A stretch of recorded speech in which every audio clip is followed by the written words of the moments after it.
ജ്യോതിഷപ്രകാരം ഓരോ രാശിക്കാർക്കും ഓരോ രീതിയിലുള്ള ഗുണാനുഭവങ്ങളാണ് ഓരോ ദശാസമയത്തും നടക്കുക. ചില ജാതകർക്ക് ചില ദശാസമയത്ത് ദുരിത ദുഃഖങ്ങളായിരിക്കും ഫലം. എന്നാൽ ചില നക്ഷത്രക്കാർക്ക് ഏറ്റവും അധികം അനുകൂലമായ സമയമായിരിക്കും അത്. എല്ലാ ദുഃഖാനുഭവങ്ങളെയും ഇല്ലാതാക്കാൻ ദൈവികത കൊണ്ട് സാധിക്കുമെന്ന് ഓർക്കുക. ഈശ്വരനെ പ്രാർത്ഥിക്കുക. മഹാക്ഷേത്രങ്ങൾ സന്ദർശിക്കുക. മഹാക്ഷേത്രങ്ങളെക്കാൾ ശക്തി സ്രോതസ്സുകളാണ് അവനവനെ സംബന്ധിച്ച് ധർമ്മദൈവങ്ങൾ കൂടിയിരിക്കുന്ന ക്ഷേത്രങ്ങൾ, അതായത് കുടുംബക്ഷേത്രങ്ങൾ. ധർമ്മദൈവത്തിൻ്റെ പ്രീതി ഉണ്ടെങ്കിൽ നാം ചെയ്യുന്ന ഏതൊരു കർമ്മവും വിജയിക്കും. മഹാക്ഷേത്രങ്ങളിൽ പോകണം, വഴിപാടുകൾ ചെയ്യണം. ധർമ്മദൈവത്തെ അവഗണിച്ചുകൊണ്ടാവരുത് അത് എന്ന് ചുരുക്കം. ധർമ്മദൈവം പ്രസാദിച്ചാൽ കുടുംബത്തിലെ ദോഷങ്ങളൊക്കെ അകലും, വിഘ്നങ്ങളൊക്കെ മാറിക്കിട്ടും, കുടുംബത്തിൽ ഐക്യത കളിയാടും.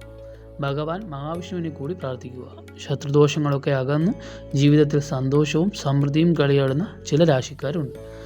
ഈ ഒരു സമയത്ത് ആ രാശിക്കാർക്ക് നിരവധി അനവധി ഗുണാനുഭവങ്ങൾ വന്നു ചേരും.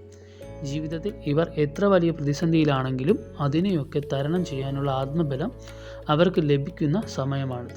ആഗ്രഹങ്ങളൊക്കെ നിറവേറുന്ന, ജീവിതത്തിലെ ദുരിതദുഃഖങ്ങളൊക്കെ മാറി രക്ഷപ്പെടാൻ സാധിക്കുന്ന, ജീവിതത്തിൽ ഭാഗ്യത്തിന്മേൽ ഭാഗ്യം ചൊരിയുന്ന ഈ നക്ഷത്രജാതക്കാർ തുലാക്കൂറുകാർ തന്നെയാണ്.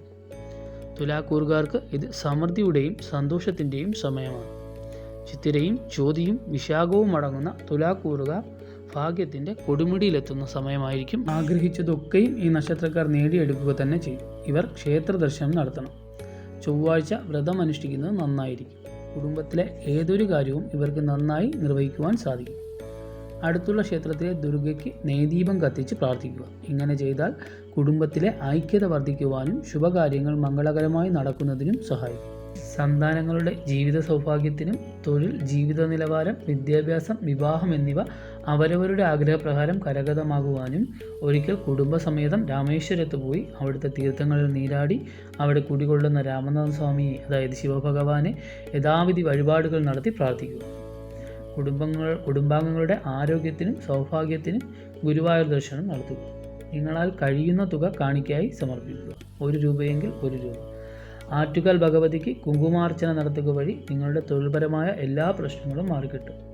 കടബാധ്യതകളാൽ ബുദ്ധിമുട്ടുന്നവർ അതിൽ നിന്ന് മുക്തി നേടുവാൻ ശനിയാഴ്ച ദിവസം അടുത്തുള്ള വിഷ്ണു ക്ഷേത്രത്തിൽ ദർശനം നടത്തി പ്രാർത്ഥിക്കുക. കടബാധ്യതകൾ മാറിയാൽ തിരുപ്പതിയിൽ ചെന്ന് വെങ്കിടാചലപതിയെയും മലമേർ മംഗദേവിയെയും തൊഴുതു പ്രാർത്ഥിച്ച് സായുജ്യമടയുക.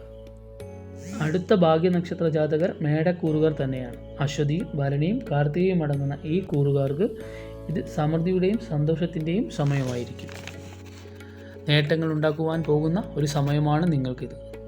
മക്കളെ ഓർത്ത് നിങ്ങൾ സന്തോഷിക്കും. ഭാവി ഭദ്രമാകും. ശത്രുദോഷം മാറിക്കിട്ടും. ധനപരമായ മുന്നേറ്റം നിങ്ങളുടെ ജീവിതത്തിലുണ്ടാകും. ബിസിനസ്സിൽ ലാഭം വരാനിടും. നേട്ടത്തിലേക്കും ഭാഗ്യത്തിലേക്കും ഉയർച്ചയിലേക്കും നിങ്ങൾ എത്തിച്ചേരും. അസത്യങ്ങൾ പറയാതിരിക്കുക. ഇനി സന്തോഷത്തിൻ്റെ കാലമായിരിക്കും നിങ്ങളെ സംബന്ധിച്ചിടത്തോളം. ശിവക്ഷേത്ര ദർശനം നടത്തി കൂവളമാല, മഹാമൃത്യുഞ്ജയ ഹോമം, പിൻവിളക്ക്, ധാര എന്നിവ നടത്തി പ്രാർത്ഥിക്കുക.